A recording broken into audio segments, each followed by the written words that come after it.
AFC Wimbledon with their first clean sheet of the season, baby. Woo! Let's go! My voice cracked there, but well deserved. I mean, AFC Wimbledon, it was a tale of two halves, really. First half was all Wimbledon. I mean, defensive pressure, 101 from the likes of Ayub Assal and Jack Redoni. I'd say about three clear-cut chances created. A couple of them coming off of those instances in which they cut off possession and picked the pocket of Lincoln, you know, playing too casual and too slow. The second half was just park the bus, 11 men behind the ball. And to be fair to Wimbledon, they defended well. Good defensive shape throughout the half. Very compact and very narrow defending throughout the half. At times, though, they gave a little bit too much space to the likes of Scully out wide, and the substitute that came in for Lincoln, actually, Adelakun, was actually a very instrumental substitute for them, created a couple of half chances for them, but I'll get into that. So, starting off from the beginning once again. Beautiful defensive press early on from the likes of, you know, Ayub Assal, Jack Redoni, and in the second or third instance when Lincoln looked pretty shaky the first 3 minutes or so, Luke McCormick dispossessing dispossessing McGrandles, as McGrandles, you know, it was a square ball played to McGrandles. McGrandles took a touch, a little too slow, turned his back towards McCormick. McCormick was able to, you know, dispossess him, and then he got fouled by Monsma for a penalty, and Monsma got the yellow, I think, on that instance for bringing him down. And well dispatched by Aaron Presley. Beautiful penalty, low left-hand corner, nothing the keeper could do. That's one thing that Aaron Presley has in his arsenal, is the penalty kick precision. Aaron Presley also, you know, I talked about before the stream started, Aaron Presley has looked better in terms of where he stands. You know, when he first started the first couple of games, he didn't really know his role. And to be fair, he didn't have as much service as he does now, but he didn't know his role. At times, he would try to create his own chance, take a couple touches down the 18 and try to create his own chance, but that's not him. If he receives the ball, he'll take a couple touches and maybe try to hold it up for somebody. But his main role is to be that target man on the goal kicks, on the punts. And I'd say he won about 60 to 70% of those aerial exchanges and really kept the play alive at times. A couple of runs being made, too. Not only did the defensive pressure from the likes of Assal and Redoni, but there were a couple of good runs being made by Jack. Jack Redoni is very, very active off the ball, but I'll get into Redoni in a second. Henry Lawrence made a really good off-the-ball run for Hartigan to feed, but his pass a little too heavy. It was a little too heavy, and it went out. To be fair, you know, it was a tough ball to play from Hartigan. He had his back towards his own goal, and he tried to play Lawrence, but Hartigan didn't really have the best first half in terms of pass connection. There were a couple of instances where he could have played the overlap, but there were a couple of wayward passes from Hartigan, but did well defensively, I think, overall. Jack Redoni, very instrumental in that first half. I think off-the-ball runs were fantastic. There was one instance in which he held it up, played Hartigan, immediately spun out for a return ball, and Hartigan tried to play him on the return ball, but it was a wayward pass and went out for a throw-in. But, you know, very active. Also found himself trying to contest for a header, and it bounced off the defender's shoulder, went straight to McCormick on the center. McCormick played Redoni one time, and Redoni just dragged the shot wide. One-on-one with the keeper. It was kind of a tight angle. The keeper made himself big, so he really had to make that shot precise, and the shot was hooked just slightly, curved a little bit out wide. So a missed opportunity there from Redoni, but overall played well. On the defensive pressure, him and Assal were great. And I think the thing to note here, the double team, the FIFA secondary press, the likes of Redoni and Assal would sprint back and help the likes of Hartigan and Woodyard on the defensive pressure, double teaming Lincoln and dispossessing them on frequent occasions, actually. And Lincoln really didn't know what to do. They got dispossessed a lot. They played some square balls that were cut out by mainly Ayub Assal, who was able to track those interceptions. And Ayub Assal did a really good job on the defensive end. There was one instance in which on the 18-yard box, there was a short goal kick, and then Robson, too calm on the ball, kind of like what McGrandles did in the second or third minute. Too calm, too slow on the ball. And Redoni dispossessed him. He was about to blast it, but Walsh came in and intercepted it, and then it went out for a corner. It went off of Walsh as he tried to stick. He didn't intercept it, but he stuck his foot out to prevent the shot coming in from Rodoni. You know, sitting back defensively quite a lot, but like I said, it was with purpose, right? You wanted to hang on to that lead.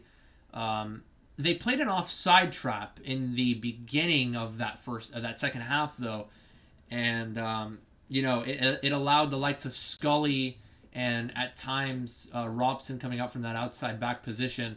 It allowed them some space. So they opted not to engage in that offside trap anymore, including an instance in which Monsma played Scully long, and actually Monsma did that a lot, actually. He played Scully long, and Scully was in behind, through on goal. Called offside, but I looked back in the replay. He was a good 2 or 3 yards onside. So we got away with that one. And Sanev saved it anyway. Low down to his right-hand side, saved it with his foot. But we got away with that one. He was onside. Scully was onside.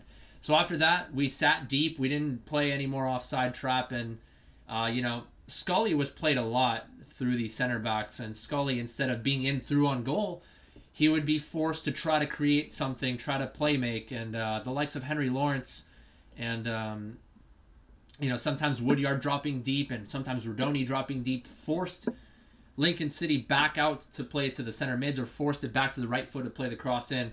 There were a couple of sketchy moments, though.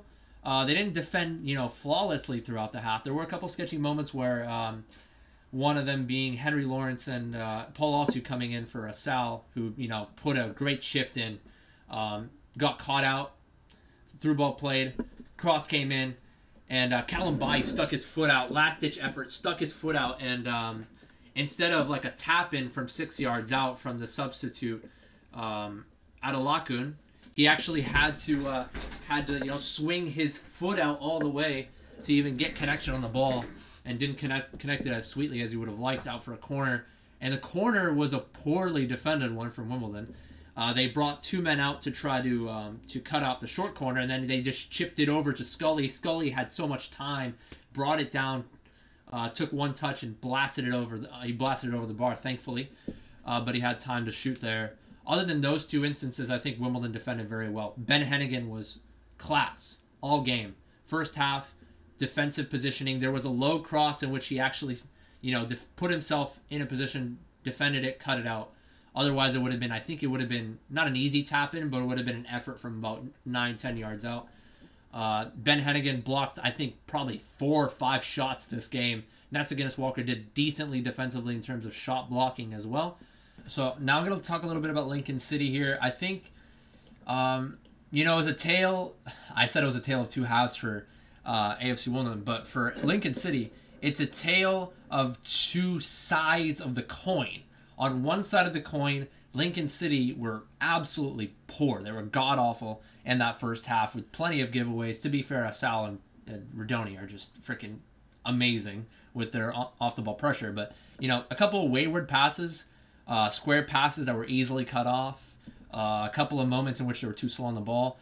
But on the other side of the coin, there were a few appeals. There were a couple of moments. One penalty appeal that came in the 12th, 13th, 14th minute or so, where Scully was brought down.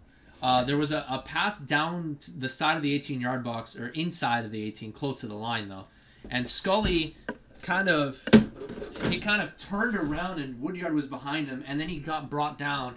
Woodyard was trying to charge in, and maybe got his arm in there a little bit, but the referee didn't call that one a penalty. I'm going to be impartial here. I'm going to say that it was a very gray area penalty, but I'm going to side more on the side that it was. I'm going to say that, you know, Scully, you know, very smart play there to, you know, turn his back to Woodyard, who was charging in. I mean, he wasn't charging in. It wasn't completely, you know, reckless, but he tried to win the tackle and Woodyard brought him down. Could have been either way, honestly. Depends on the ref. The ref called the penalty on top of McCormick, who got clipped in the 3rd minute, but then didn't call that one. You could argue that that was a pen. And then there were a couple of instances in which, you know, Lincoln City... AFC Wimbledon played very physical today, actually. There were a couple of moments in which there were non-calls that, you know, Lincoln fans were absolutely incensed about. But to be fair, the ref was fairly consistent. There were a couple of no calls against AFC Wimbledon that he didn't call. So very consistent throughout the game, the referee was, even if there were one or two calls that he missed that he could have called himself. But still, I don't think Lincoln City deserved to win in the end. The second half, they looked better in terms of possession. They didn't give the ball away nearly as much. But they were a little too predictable at times. You know, AFC Wimbledon sitting deep, but also playing very compact, allowing space on the wide areas, mainly to Scully on that left-hand side. But on 90%, 9 times out of 10, they weren't able to come up with anything incisive. A lot of the time, Scully would try to take his man on 1v1, but would play it down to the center mid, or he would try to play the cross in with his right foot or left foot. But a lot of the times, the crosses were defended very well by the likes of Callum Bailly and Ben Hennigan. It's also worth noting that AFC Wimbledon did engage in quite the amount of time wasting, mainly in the first half, actually. Anthony Hardigan getting booked after, you know, he's going to take a corner. He pulled his socks up. He walked over to the ball, put the ball down, walked backward, and then waited a good 6 seconds. And he got booked there. Aaron Presley standing in front of the ball on a goal kick. And, like, one of the defenders just shoving him aside. And then there was another instance where Chislett, it was a goal kick for Lincoln City, and Chislett was running over to the ball. He wasn't actually, shielding the ball, but he was, walking over to the ball as if he were going to, and the defender just completely, I think it was, in that instance, I forget who his name was, but Montsma actually was the one who shoved him down, and I think he got carded on that instance. I think I said he got yellow carded for the penalty. I wasn't sure if it was for that or if it was for shoving Chislett down, but Presley did that a couple times where he stood in front of the ball, and that kind of pissed off some of the Lincoln City fans, and I can understand why. I think overall, AFC Wimbledon played very well. First half offensively and defensive pressure too was brilliant. Second half defensive shape, brilliant. My man of the match for this one, I'm going to have to say Ayoub Assal. I mean, I know that Aaron Presley was the goal scorer, but Ayoub Assal was all over the damn pitch today. I mean, if you weren't even a fan of Wimbledon, you wouldn't even know what position he was playing. He was all over the place, man. Ayoub Assal, 3 or 4 interceptions in that first half, and then like maybe 2 or 3 instances in which he dispossessed somebody when they were on the ball. So Ayoub Assal, man, all over the place. I freaking love this kid. This kid has so much promise, and I can't wait to see what is in, what's in store for him in the future. Jack Rodoni also on the defensive press, very instrumental offensively with off-the-ball runs as well. Ben Hennigan, another one of my MVPs, I'd say. Very good defensive positioning throughout the game. Didn't concede any really, shitty through balls throughout the game. I think him and Callum Bailly worked very well. Very compact defensively, not allowing any balls to get in behind them. So, that's that. Thank you guys for watching.